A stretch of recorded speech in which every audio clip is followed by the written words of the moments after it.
The other point I have. Now, this another thing you must know. What we do for each other before marriage is no indication of what we do after marriage. A lot of young couples will come, you say this, I'm getting married. The guy do me this, the guy treat me this, he do me this, he do me this. Look, what we do for each other before marriage is no indication of what we will do for each other after marriage. I'm telling you, most of the people in marriage, what they are happening is a shock for them, because that was not what they did for each other before the marriage. Look, only God can save us. At the end of the day, don't try to fix your spouse. Just do your best and expect your reward from Almighty God.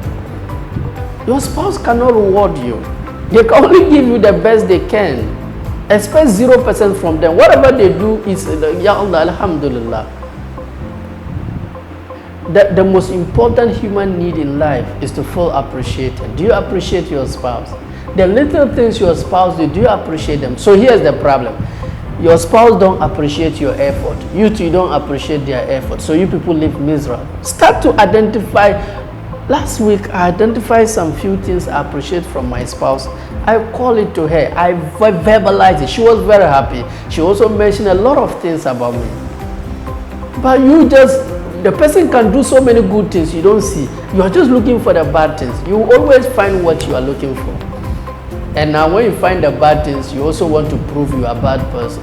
Is that the purpose of marriage? Now this is another thing.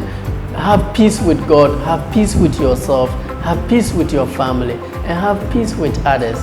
A lot of people are suffering in their relationship. The problem really is not in the marriage. They are not having peace with themselves. Look, if you don't have peace with God, if you don't have peace with yourself, how can you expect to have peace with others? There's nothing in marriage. You and your spouse bring things in the marriage. Marriage is empty. I'm going to get it. You are not getting nothing in marriage. Marriage is empty. The two people, what you bring is in the marriage. So if you are frustrated, he's frustrated. You bring what? Frustration. That's your marriage. That's your reality. Marriage is neutral. Marriage is neither bad or good. Marriage is more or less like a gun. Gun in the hand of armed robber, run away. Gun in the hand of a soldier is to protect you. Money in the hand of a bad person will do bad. Money in the hand of a good person, he will do good. So marriage is a neutral ground. The two people, what they bring in, determine what the marriage will be. So if you see some couple, you enjoy it. It's the two of them. They are peace with themselves. They are peace with Almighty God. They are peace with their spouse.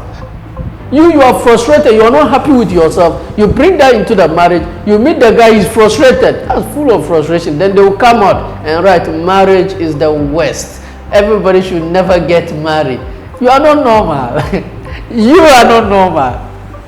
Marriage is neutral. So what you bring into the marriage is what you call marriage. It's very, very important. Now the other one is